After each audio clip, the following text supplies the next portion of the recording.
Hello everyone and welcome back to JK Study for Civil Services and welcome to our crash course series for JK Bank PO and Banking Associate Examination।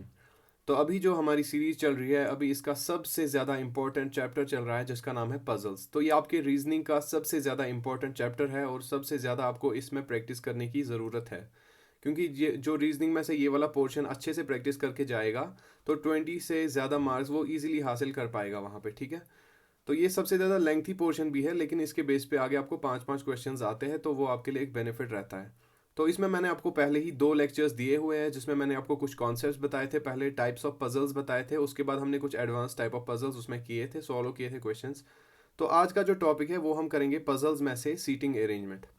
तो difference क्या है puzzles में और seating arrangement में? देखो, puzzles एक wider concept है, ठीक है, और इसमें इंक्लूड होता है हमारा सीटिंग अरेंजमेंट। तो सीटिंग अरेंजमेंट एक स्पेसिफिक टॉपिक है पजल्स में से, it's a part of puzzles. ठीक है, तो सीटिंग अरेंजमेंट में हम कुछ चीज़ें देखेंगे, आगे देखते हैं क्या क्या है इसमें। तो देखिए, सीटिंग अरेंजमेंट में आपको क्या क्या करना है। सीटिंग अरेंजमेंट में जनरली आपको दो टाइप्स ऑफ अरेंजमेंट्स आते हैं। पहला है आपका लीनियर सीटिंग अरेंजमेंट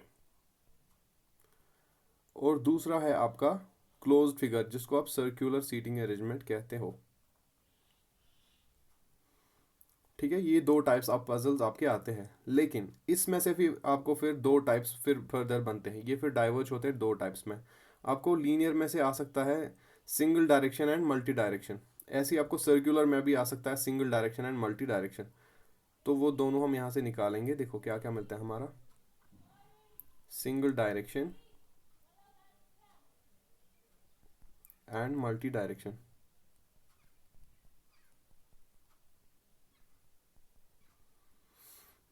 तो ऐसे बनते हैं हमारे पजल सीटिंग अरेंजमेंट के। इससे ज़्यादा इसमें कुछ आता नहीं है। ठीक है, ये है आपके सारे केसेस इसमें। तो इसमें सिंपलेस्ट केस जो बनता है वो होता है आपका लीनियर सीटिंग अरेंजमेंट, और जिसमें सिंगल डायरेक्शन में फेस किया होता है वो आपका सबसे ज़्यादा सिंपलेस्ट केस बनता है। वो 1 मिनट से भी कम टाइम में सॉल्व हो जाता है। ठीक है, उसमें कुछ भी आपको सोचने ज़्यादा ज़रूरत नहीं पड़ती है, क्योंकि लाइन में कुछ बंदे बैठे होते हैं सेम डायरेक्शन में फेस करते हैं, तो उससे आपको कोई प्रॉब्लम नहीं होती है फिर सोचने में। डायरेक्शन के सेंस की जो आपको डायरेक्शन का सेंस मिलता है उससे वो आपको बिल्कुल इजीली मिल जाता है। उसमें फिर दूसरा टाइप ऑफ उससे थोड़ा ज़्यादा एडवांस क्या आता है, जब सर्कुलर सीटिंग अरेंजमेंट हो लेकिन सिंगल डायरेक्शन में हो, तो वो थोड़ा सा एडवांस्ड है लीनियर सिंगल डायरेक्शन से ज़्यादा। ठीक है, उसके बाद थोड़ा सा एडवांस और जाएंगे उसका, जब वो देगा लीनियर सीटिंग अरेंजमेंट लेकिन मल्टी डायरेक्शन, तो ये थोड़ा सा एडवांस है। और सबसे ज़्यादा एडवांस ये क्या देता है, जब सर्कुलर सीटिंग अरेंजमेंट हो और उसमें मल्टी डायरेक्शन भी दे, वो सबसे ज़्यादा कन्फ्यूजिंग होता है। तो ये जो दो लास्ट के केस मैंने बताए, लीनियर और मल्टी डायरेक्शन, सर्कुलर और मल्टी डायरेक्शन, तो इसमें आपको जनरली दो केसेस बनाने पड़ते हैं एग्जाम में, मिनिमम दो केसेस बनाने पड़ते हैं और उससे आपके क्वेश्चंस जो है वो सॉल्व हो जाते हैं। तो वो हम कैसे करेंगे आगे देखते हैं हम।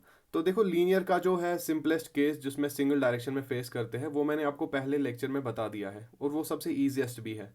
तो अभी हम करेंगे सर्कुलर का सिंगल डायरेक्शन वाला केस, उस पर कुछ क्वेश्चंस करेंगे और आगे हम जाएंगे फिर लीनियर मल्टी डायरेक्शन में और सर्कुलर मल्टी डायरेक्शन में। तो ये क्वेश्चंस आपके लिए बहुत ज़्यादा इंपॉर्टेंट है, क्योंकि इससे आपके पूरे कॉन्सेप्ट जो है सीटिंग अरेंजमेंट के वो क्लियर हो जाएंगे। तो इसीलिए अभी जो भी आप काम कर रहे हो उसे आप एक तरफ छोड़ के पूरा लेक्चर पे कंसंट्रेट करोगे, तभी आपके ये सारे कॉन्सेप्ट क्लियर हो जाएंगे। इसके बाद मैंने आपको कल कहा था कि आप कभी भी अपने दिमाग को किसी स्पेसिफिक चीज़ की नॉलेज नहीं दिया करोगे, आप एक जनरलाइज्ड फॉर्म में इसको नॉलेज दिया करो, उससे आपको मदद मिलेगी हमेशा। तो ऐसी जो भी आपके पजल्स के क्वेश्चन थे उसमें मैंने आपको कहा था रूल्स क्या है, कि आप एक इन्फॉर्मेशन को फिक्स करोगे।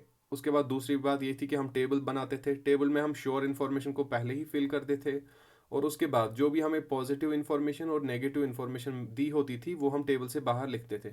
तो प्रोसीजर बिल्कुल आपके पजल्स में वही रहेगा, चाहे सीटिंग अरेंजमेंट हो या कोई भी दूसरी प्रॉब्लम हो, सिंपल हो या एडवांस्ड हो, प्रोसीजर आपका सेम रहना चाहिए। आपका जो जो भी तरीका है करने का वो यूनिवर्सल होना चाहिए, वो किसी स्पेसिफिक टॉपिक के लिए नहीं होना चाहिए। तो यहाँ पे भी हम वही प्रोसीजर अपनाएंगे बिल्कुल, बाकी कुछ डिफरेंट नहीं करेंगे हम। तो चलिए स्टार्ट करते हैं। एक बहुत इजी क्वेश्चन है सर्कुलर अरेंजमेंट का जिसमें सेम डायरेक्शन फेस करते हैं। ये देखते हैं, देखो कितना जल्दी ये हो जाएगा और कितना ईजी है question. 8 friends MNOPQRST are sitting in a circle facing the centre. तो देखो इसमें क्या है, 8 बंदे हैं, इसमें आपको दो चीज़ें दी होंगी, कभी आपको ऑड नंबर ऑफ पीपल देगा, कभी इवन नंबर ऑफ पीपल देगा। तो इवन नंबर के लिए क्या करोगे आप, इनको आप ऑपोजिट बिठाओगे और सेम डिस्टेंस रखने की कोशिश करोगे। एग्जैक्ट सेम नहीं रखनी है लेकिन मैं बोल रहा हूँ अप्रॉक्सीमेटली सेम। देखो कैसे, एक सर्कल हम लेते हैं पहले, और उसके बाद ये क्या बोल रहा है, MNOPQRST 8 बंदे हैं, तो इसके 8 प्लेसेस पे हम 8 स्पेसिफिक प्लेसेस चूज करेंगे जहाँ पे हम 8 पीपल को रखेंगे। एंड फेसिंग द सेंटर, सब लोग सेंटर की तरफ फेस कर रहे हैं। देखो यहाँ पे एक, दूसरा, third, fourth, fifth, sixth, seventh and eighth. तो ये हो गई हमारी 8 प्लेसेस कंप्लीट। ठीक है। अब अगर ऑड नंबर ऑफ पीपल देगा 7, तो कुछ लोग क्या करते हैं फिर ऑड में बोलेंगे कि देखो हम यहाँ पे रखेंगे एक मिनट, 1 2 3 4 5 6 7, तो वो बोलेगा हमने इक्वी डिस्टेंट यहाँ पे रखे। लेकिन यहाँ पे ऐसे इक्वी डिस्टेंट आपको नहीं रखने। अगर ऑड प्लेसेस भी दे होंगे तो ऐसे ही आप यही वाला तरीका उसमें भी अपनाओगे। तो फिर उसमें क्या डिफरेंस है दिखाता हूँ आपको। ऑड प्लेसेस होगी, सपोज यहाँ पे 8 है, अगर 7 होती या 9 होती सपोज, तो आप ऐसे ही बनाते पहले इवन की तरफ, फिर कहीं एक जगह पे एक एक्स्ट्रा डाल देते, तो उससे आपका ज़्यादा फर्क नहीं पड़ेगा। तो देखो कैसे हम सॉल्व करते इस क्वेश्चन को। अब जो है सर्कल हमारा बन गया है, हमने पोजीशंस तो सेट कर दी है, लेकिन अब हमें देनी है कौन सी किस पोजीशन पे बैठेगा। तो इसमें भी आप वैसे ही, ये हमारा टेबल है, जैसे आप वहाँ पे टेबल डालते थे वैसे समझो ये हमारा टेबल है। अब पॉजिटिव नेगेटिव इन्फॉर्मेशन साइड में आएगी, और हमारे जो यहाँ पे टेबल में श्योर इन्फॉर्मेशन है वो फिल हम करते जाएंगे। तो चलिए स्टार्ट करते हैं। अब हम इन्फॉर्मेशन को फिल करना देखते हैं क्या क्या गिवन है यहाँ पे। MNOPQRST are sitting in a circle facing the centre. तो सेंटर की तरफ फेस करे वो हमने यहाँ पे प्लॉट कर दिया। P is third to the right of M, तो P बोल रहा है third to the right of M। तो आपको क्या करना है, स्टार्ट आप सबसे नीचे वाले पॉइंट से करोगे, क्योंकि इसमें क्या आपको फ़ायदा मिलेगा, इसकी जो डायरेक्शन होगी वो आपकी भी डायरेक्शन होगी। ठीक है। अभी आप देख रहे हो जैसे आप फ़ोन को फेस कर रहे होंगे, जहाँ पे, या आप जब भी कंप्यूटर पे देख रहे हो, जहाँ पे भी देख रहे हो, तो ये आपका स्क्रीन है सामने, और ये आपका सबसे नीचा पॉइंट ऐसे फेस कर रहा है, और आप खुद भी ऐसे ही फेस कर रहे हो। ठीक है। तो आप इससे स्टार्ट करोगे, इससे आपको एक डायरेक्शन का सेंस जो है वो अच्छा मिलेगा। तो देखिए क्या है, एम को हम सबसे नीचे रखते हैं। तो चलिए स्टार्ट करते हैं हम प्लॉट करना एक एक करके। तो एम को हमने यहाँ पे रख दिया। अब क्या बोल रहा है, P is third to the right of M, third. तो थर्ड कहाँ पे बनेगा हमारा, 1 2 एंड 3, तो 3 यहाँ पे बनेगा।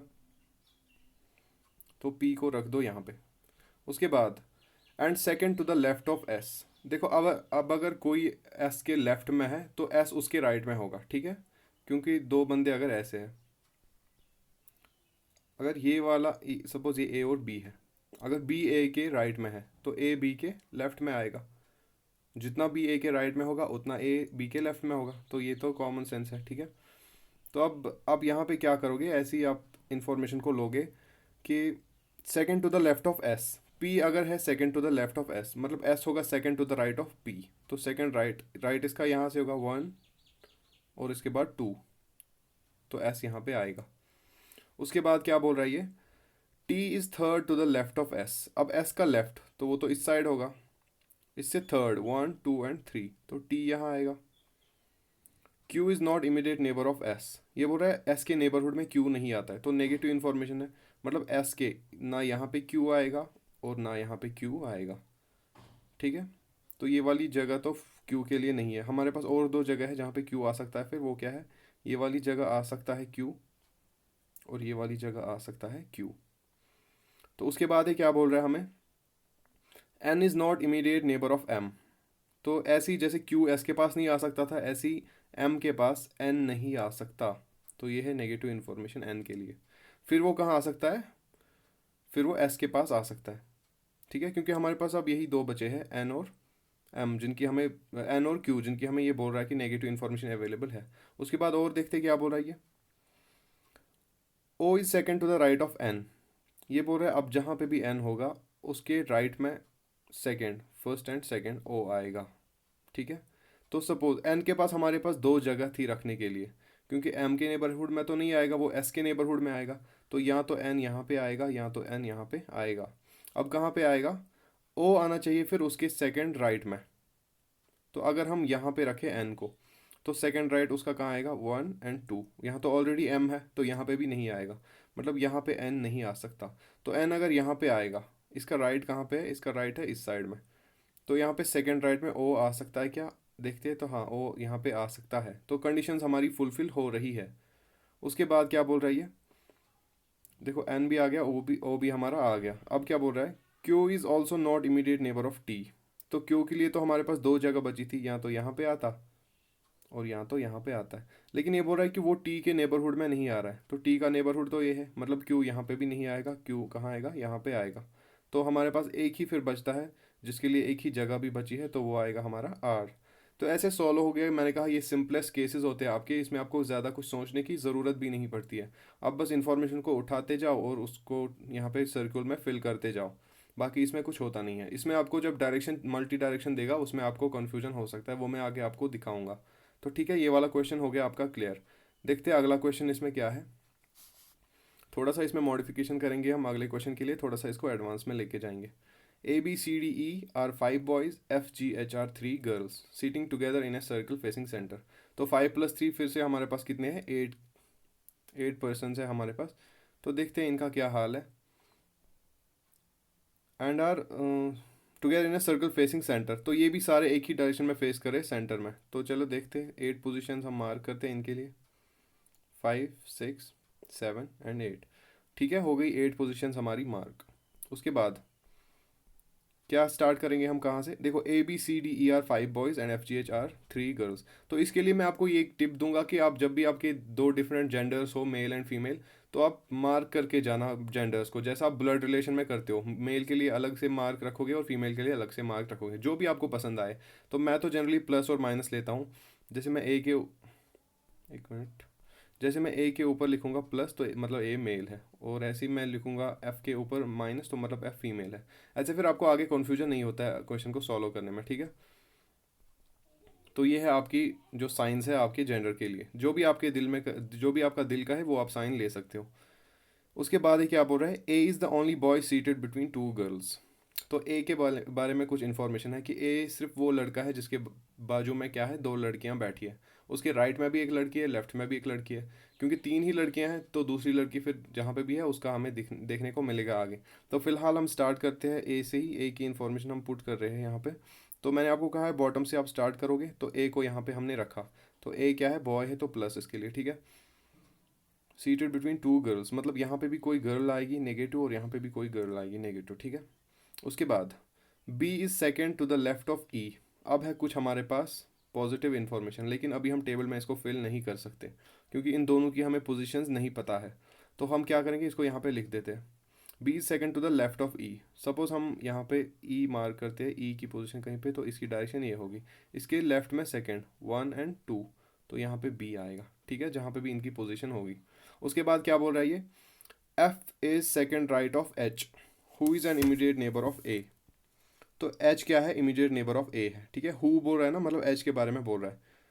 तो F is second to the right of H, who is an immediate neighbour of A, मतलब एच ए के साइड में आता है, एच या तो यहाँ पे एच आएगा, तो ए पॉजिटिव है। तो ए दोनों गर्ल्स के बीच में बैठा था, मतलब एच तो गर्ल है हमारे पास, इतना तो पता ही है हमें। तो यहाँ तो एच यहाँ पे आएगा, दोनों साइड में आ सकता है।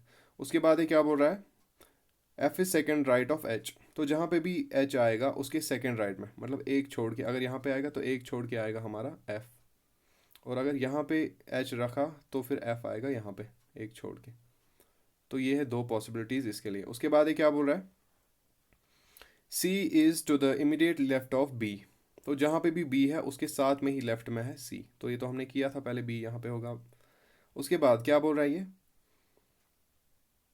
One of the bees neighbours is a girl. तो ये बोल रहा है बी का नेबर भी क्या है, गर्ल है। तो देखो सी तो बॉय है, वो तो हमें पता है, ABCDE आर 5 बॉयज़। तो बी और ई के बीच में जो आएगा फिर वो क्या होगा, वो गर्ल होगी। गर्ल हमारे पास जो भी है यहाँ पे तो वो नेगेटिव आएगी, ठीक है, एक गर्ल आएगी यहाँ पे। उसके बाद हम देखते हैं क्या है आगे, A is third left of B. तो ये बोल रहा है बी के थर्ड लेफ्ट में ए आएगा। तो बी का लेफ्ट यहाँ से होगा 1, 2 एंड 3, वहाँ पे आएगा ए, मतलब ए के थर्ड राइट में बी है, ठीक है। तो ए का थर्ड राइट कहाँ है, 1, 2 एंड 3, तो यहाँ पे आएगा हमारा बी, और बी है हमारा बॉय। उसके बाद हमें क्वेश्चन पहले ही बोल रहा था कि बी और ई के बीच में एक है, ठीक है। तो यहाँ पे हम देखते हैं फिर से क्वेश्चन को, कहाँ कहाँ से हम इंफॉर्मेशन निकाल सकते हैं। देखो B is second left of E, तो मतलब बी ई के सेकंड लेफ्ट में है तो ई बी के सेकंड राइट में होगा। तो 1 यहाँ आएगा और 2 यहाँ आएगा, तो ई यहाँ पे आएगा बी के सेकंड राइट में, और ई भी एक बॉय है।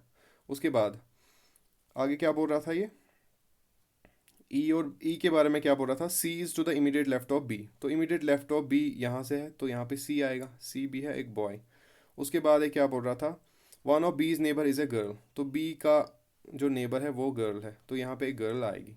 इतना तो हमें अभी तक पता है। और क्या बोल रहा था ये, और हमारे पास ये इंफॉर्मेशन दे रहा है कि A is the only boy seated between two girls, ये तो पहले ही पता था हमें। उसके बाद ये बोल रहा है हमें B second left of E, F is second right of H who is an immediate neighbour of A, तो ये बोल रहा है F is second left of H, sorry second right of H, वो तो हमने यहाँ पे रिजॉल्व किया था। अब देखते हैं हम यहाँ क्या क्या पोजीशन हम इसको दे सकते हैं। तो सपोज हम एच को अगर यहाँ पे पोजीशन दे, तो ए के नेबरहुड में तो आया, इतना तो है अभी तक, लेकिन उसके बाद एफ होना चाहिए इसके सेकंड राइट में, तो 1 और 2, तो यहाँ पे जगह नहीं बची है इसके लिए, वो तो ऑलरेडी बी ने ऑक्यूपाई कर ली, मतलब ये वाला केस हमारा सही नहीं है। अब सपोज एच को हम यहाँ पे रख लेते हैं, तो एच रखा, उसके सेकंड राइट में एफ आना चाहिए 1 और 2, तो यहाँ पे एफ के लिए जगह बची है, तो एफ भी फीमेल है और एच भी फीमेल है, तो 2 फीमेल्स तो फिल हो गई हमारी, एक फीमेल बची हमारे पास बस, वो कौन सी है, जी है। तो वो तो पता है हमें, वो बी के नेबरहुड में है, तो यहाँ पे हमारी आएगी जी। तो अब एक ही हमारा बचा है अभी तक जो कहीं पे भी फिल नहीं हुआ है, और उसका नाम है डी, जिसके बारे में हमें कोई भी इन्फॉर्मेशन नहीं है, तो वो तो ऑलरेडी फिल हो जाएगा क्योंकि एक ही ब्लैंक हमारे पास बचा है। तो ये था मेल। तो ऐसे बनता है आपका क्वेश्चन। तो ये हो गया आपका कंप्लीट, पूरा आपने टेबल फिल कर दिया। तो ये था सिंगल डायरेक्शन पे बेस्ड। तो ये बहुत ही इजी क्वेश्चंस होते हैं, आपने देखा होगा कि कैसे हम इन्फॉर्मेशन को पढ़ के इसमें फिल करते जाते हैं। तो आपको जो ऊपर से इन्फॉर्मेशन है वो बस लिखनी है यहाँ पे, पॉजिटिव नेगेटिव इन्फॉर्मेशन कुछ भी नहीं छोड़ना है, सब कुछ यहाँ पे नोट डाउन करना है, तभी आप इसको क्वेश्चन को ईजिली सॉल्व कर पाओगे। अब हम आगे जाएंगे एडवांस में कुछ, इसमें हम मल्टी डायरेक्शन के क्वेश्चंस करेंगे, लीनियर भी करेंगे और सर्कुलर भी करेंगे, तो उससे आपको आइडिया लग जाएगा कि क्या टाइप के क्वेश्चंस इसमें आ सकते हैं। तो चलिए देखते हैं हम आगे, अगला क्वेश्चन हमारा जो थोड़ी एडवांस लेवल का होगा, जिसमें मल्टीपल डायरेक्शंस हमारी आ जाएंगी। तो पहले हम क्वेश्चन पढ़ते हैं, A B C D E F G and H, तो कितने आए बंदे, 8 बंदे हैं। Are sitting in a straight line equidistant from each other but not necessarily in the same order. तो ऑर्डर इनका ये नहीं है और इनकी डायरेक्शन भी ये बोलेगा कि सेम नहीं है। 4 of them are facing south while rest are facing north. तो 4 बंदे इसमें से साउथ को फेस कर रहे हैं, 4 बंदे इसमें नॉर्थ को फेस कर रहे हैं। देखो आप इसमें जल्दी नहीं करोगे। कुछ लोग क्या गलती करते हैं, बहुत सारे स्टूडेंट्स मैंने देखा है गलती करते हैं कि वो डायरेक्टली स्टार्ट करते हैं पिकिंग अप इन्फॉर्मेशन। वो बोलते हैं इन्फॉर्मेशन मैं फिल कर रहा हूँ सर्कल में, तो मैं देखता हूँ जल्दी से मेरा टाइम बच जाएगा। लेकिन इसमें क्या करना होता है, पहले आप पढ़ लो, और मे बी कभी कभी ये इसमें भी कोई इन्फॉर्मेशन देता है जो आपकी यूज़फुल बनेगी। तो देखो मैं यहाँ से स्टार्ट करूँगा, ठीक है। ये जो इन्फॉर्मेशन है इसको मैं स्टार्ट करूँगा राइट डाउन करना, और फिर हम देखेंगे आगे कहाँ कहाँ हम पहुँचते हैं। उसके बाद जो भी इन्फॉर्मेशन है वो हम आगे पढ़ेंगे क्वेश्चन में, क्योंकि वो हम फिल करते जाएंगे। तो देखो ये जो हमारी यूजफुल इन्फॉर्मेशन, पहले क्या क्या ये बोल रहा था, 4 of them are facing south while 4 are facing rest are facing north, मतलब 4 ही बचे हैं तो 4 आर फेसिंग नॉर्थ। तो पहली यूजफुल इन्फॉर्मेशन हमारी यही बनेगी यहाँ पे, ठीक है। तो 4 आर फेसिंग नॉर्थ। और एक चीज़ है, आप हमेशा लोगे नॉर्थ को ऊपर की तरफ लोगे, जब तक वो कुछ और नहीं बोलेगा क्वेश्चन में तब तक आप नॉर्थ को ऊपर ही लोगे। अगर वो वहीं से बोलेगा कि नॉर्थ आप यहाँ लोगे वहाँ लोगे, तो फिर उस हिसाब से आप लोगे, वरना जनरली आप हमेशा क्या करोगे, नॉर्थ को ऊपर की तरफ लोगे। तो 4 नॉर्थ में फेस कर रहे हैं और 4 साउथ में फेस कर रहे हैं, तो 8 बंदे हैं हमारे पास।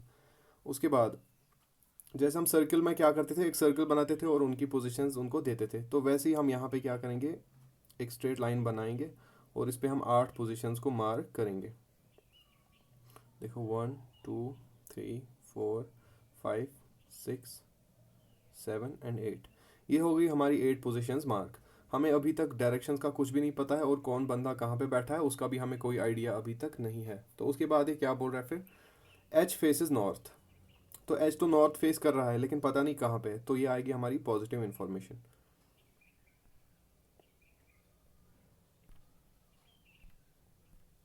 देखो ये हम यहाँ पे लिखेंगे, एच फेस कर रहा है नॉर्थ, नॉर्थ हमेशा ऊपर, तो आ गई पॉजिटिव इन्फॉर्मेशन। उसके बाद C sits at one of the extreme ends of the line.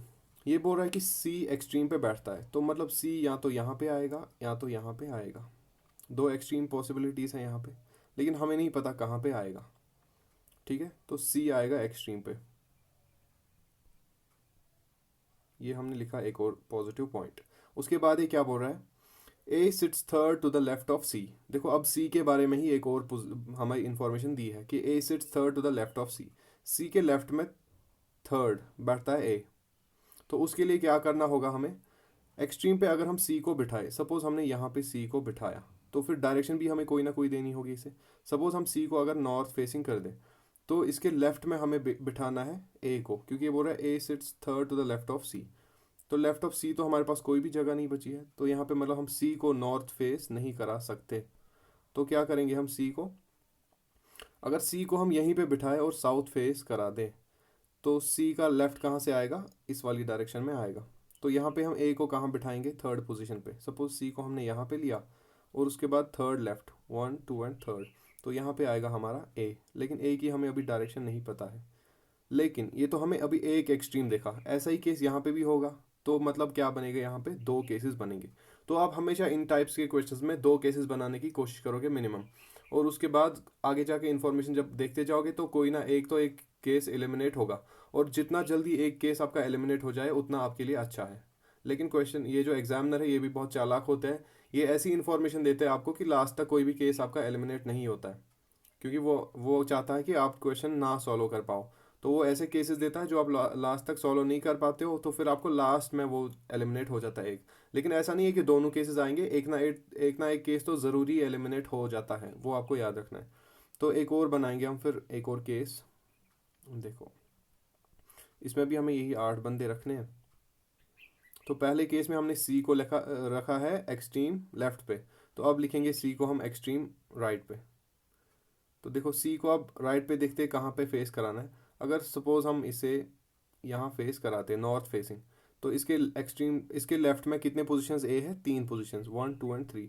तो ए यहाँ पे आ सकता है। अगर हम इसी सी को यहाँ पे साउथ फेसिंग करा देते ऐसे, तो फिर इसके लेफ्ट तो यहाँ पे बनता, तो यहाँ पे कोई भी पोजीशन बची नहीं है ए के लिए। तो मतलब इसको हमें कहाँ फेस कराना है, नॉर्थ फेस कराना है।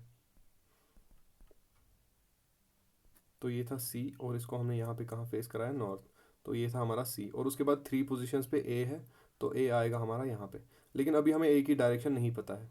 तो आप ध्यान रखो कि कैसे स्टेप बाय स्टेप हम क्वेश्चंस को सॉल्व करते जाएंगे।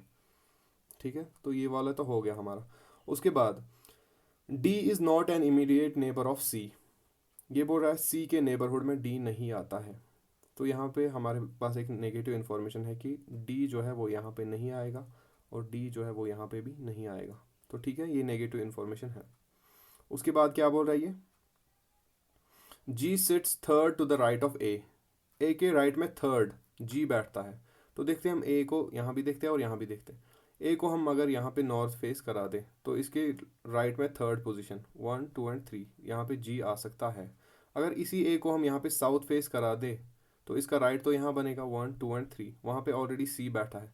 तो इसको नॉर्थ फेस कराना है, तभी जी इसके थर्ड पोजीशन पे बैठ पाएगा यहाँ पे। लेकिन जी की डायरेक्शन अभी हमें नहीं पता है। तो ऐसे ही सेकंड केस में देखते हैं। अगर ए को हम ऊपर फेस करा दे, तो इसका राइट तो थर्ड राइट में सी बैठा है, तो सी तो नहीं आएगा। मतलब इसको हमें नीचे फेस कराना है, तभी यहाँ पे थर्ड पोजीशन पे जी आएगा, 1 2 एंड 3। तो जी आएगा यहाँ पे। तो हो गया हमारा ये वाला भी, और उसके बाद ये भी। उसके बाद B sits on the immediate right of G. G के राइट में बैठता है बी। तो देखो जी को अगर हम यहाँ पे नॉर्थ फेस करा दे, तो राइट इसका ये बनता है, तो बी यहाँ आएगा। और अगर साउथ फेस करा दे तो बी यहाँ बनेगा। तो मतलब अभी तक हम इसको श्योर इन्फॉर्मेशन नहीं लेंगे, तो हम इसको बस एक यहाँ पे पॉजिटिव इन्फॉर्मेशन की तरह ले लेंगे। क्या बोल रहा है ये, B sits on the immediate right of G.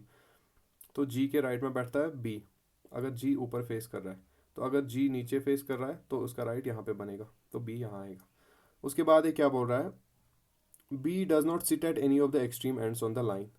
तो ये बोल रहा है कि बी एक्सट्रीम पे नहीं बैठता है। तो अब हमारा यहाँ पे एक श्योर इन्फॉर्मेशन मिलेगा हमें। क्या मिलेगा, ये इससे पहले बोल रहा था कि जी के राइट में बैठता है बी। तो अगर हम जी को ऊपर फेस करा दे यहाँ पे, यहाँ वाली पोजीशन पे, तो इसके राइट में तो बी यहाँ आएगा, लेकिन बी तो एक्सट्रीम पे आता ही नहीं है। तो मतलब जी को हमें नीचे फेस कराना पड़ेगा, ताकि इसका राइट जो है वो यहाँ से आ जाए, और उसके बिना पे हम बी को फिर इसके राइट में बिठा सके। तो यहाँ पे बैठेगा बी। तो बी आ गया यहाँ पे, एक्सट्रीम पे भी नहीं आया। ऐसे ही हम देखेंगे नीचे वाले केस में, अगर हम जी को ऊपर फेस कराएंगे, तो इसके इमीडिएट राइट में यहाँ पे बी आएगा। अब आपको जो पहला केस है, जब आप ये करते जाओगे तो दूसरे का आपको आइडिया लग जाएगा, तो दूसरा आपको करने की ज़रूरत नहीं पड़ेगी। तो दो केसेस तो आप बना रहे हो, लेकिन असल में आप सोलो एक ही कर रहे हो, तो दूसरे में उसी की ऑपोजिट इन्फॉर्मेशन आएगी। तो जी अगर यहाँ पे है, इसके राइट में बी यहाँ पे आएगा। तो बी की डायरेक्शन अभी हमें नहीं पता है। उसके बाद है क्या बोल रहा है, only one person sits between F and D. F and D में हमें अभी कुछ भी नहीं पता है, एफ कहाँ है डी कहाँ है। तो एफ और डी के बीच में एक पर्सन बैठता है, यहाँ ऐसे हो सकता है, डी और एफ यहाँ हो सकते हैं, तो इनके बीच में एक गैप है, ठीक है। उसके बाद G sits second to the left of F. F के सेकंड लेफ्ट में जी बैठता है। तो अगर ये उल्टा होता है, मैंने आपको कहा है कि डायरेक्शंस में अगर कोई किसी के लेफ्ट में है तो वो वाला उसके राइट में होगा, अगर ए बी के लेफ्ट में है तो बी ए के राइट में होगा। अब क्या ये बोल रहा है हमें, G sits second to the left of F. अगर एफ के लेफ्ट में सेकंड जी है, 1 और 2, तो जी यहाँ है, मतलब एफ खुद क्या है, जी के राइट में सेकंड है। तो जी के राइट में सेकंड कहाँ जाएगा, ऊपर वाले केस में देखते हैं हम, तो राइट तो यहाँ है, तो एफ यहाँ होगा। और नीचे वाले केस में देखते हैं, जी का राइट तो यहाँ है, तो यहाँ पे होगा एफ। तो अभी हमें एफ की डायरेक्शन नहीं पता है, लेकिन इसी क्वेश्चन में ये बोल रहा है हमें G sits second to the left of F.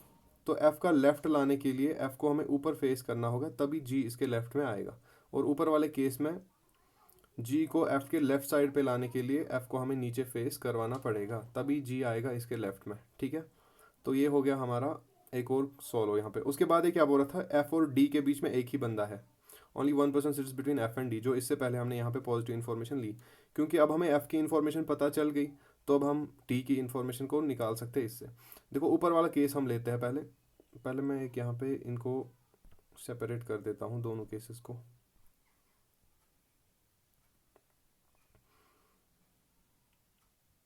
तो देखो अब ये क्या बोल रहा है, अब ये बोल रहा है डी और एफ के बीच में एक ही बंदा है। तो एफ, ऊपर वाला केस देखते हैं। एफ अगर यहाँ पे है और उसके आगे फिर बी है और बी के बाद जी है, यहाँ पे एक जगह बची है, तो यहाँ पे तो डी नहीं आएगा क्योंकि फिर इनके बीच में दो बंदे आ गए। तो यहाँ पे पॉसिबिलिटी सिर्फ यहाँ लेफ्ट वाले साइड में है, यहाँ वाले साइड में। तो डी आएगा हमारा यहाँ पे। तो अब आया एफ और डी के बीच में एक ही बंदा, लेकिन डी की हमें डायरेक्शन अभी तक नहीं पता है। ऐसे ही नीचे वाले केस में तो एफ के साइड में आएगा डी, एफ के साइड में ए है और उसके बाद आएगा डी, क्योंकि एक एक बंदा आना चाहिए बीच में। तो डी आएगा यहाँ पे, ठीक है। उसके बाद हम देखते हैं क्या है, E sit second to the right of B. ये बोल रहा है बी के राइट में सेकंड है ई। तो देखते हैं पहले ऊपर वाला केस।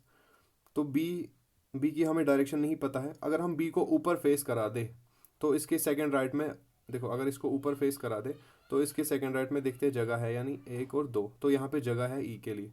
तो अभी तक हम श्योर नहीं है। अभी इसको अगर हम नीचे फेस करा दें, अगर हम इसको नीचे फेस करा देते यहाँ पे, तो इसका राइट कहाँ बनता, ए की तरफ।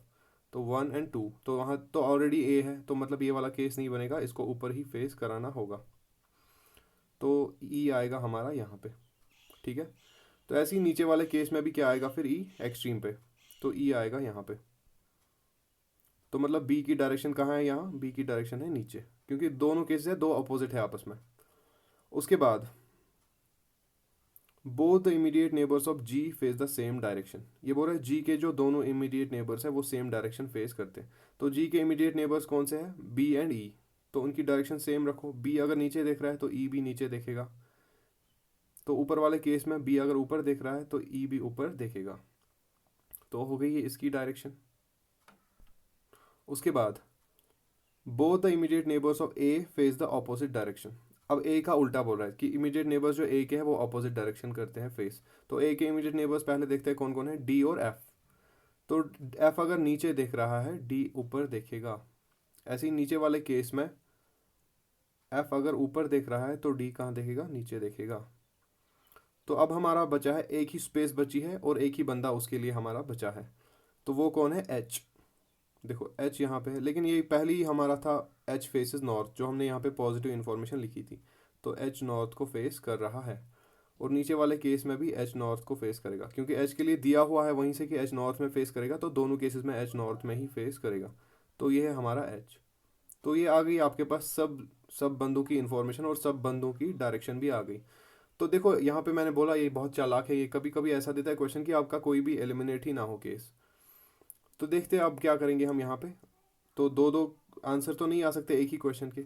अब हमने कहाँ गड़बड़ की होगी वो देखते हैं हम। दो केसेस आ गए, लेकिन ये पहला जो ये पॉजिटिव इन्फॉर्मेशन ये हमें दे रहा था वो क्या था, चार बंदे ऊपर देख रहे हैं और चार बंदे नीचे देख रहे हैं। तो पहले केस में हम देखते हैं ऊपर कितने हैं। देखो एच तो ऊपर देख रहा है तो एक, उसके बाद डी भी ऊपर है दो, ए भी ऊपर है तीन, बी भी ऊपर है चार और ई भी ऊपर है पाँच। तो पांच नॉर्थ आ गए और बचे कितने, तीन साउथ आ, तीन आ गए साउथ। तो मतलब ये वाला केस हमारा गलत है, क्योंकि हर एक कंडीशन जो भी देगा वो सेटिस्फाई होनी चाहिए। तो दूसरा केस देखते हैं हम। जी ऊपर है एक, एफ ऊपर है दो, एच ऊपर है तीन और सी ऊपर है चार। तो चार नॉर्थ में आ गए, तो मतलब चार साउथ में आ गए होंगे। तो कौन कौन से है, ई साउथ में है, बी साउथ में है, ए साउथ में है और डी साउथ में। तो यहाँ पे हमारी जो कंडीशन है वो फुलफिल हो गई। तो ऐसे आप सॉल्व करते हो क्वेश्चंस को, लेकिन इसकी हमेशा कोशिश रहती है कि आपको बहुत ज़्यादा कंफ्यूज कर दे।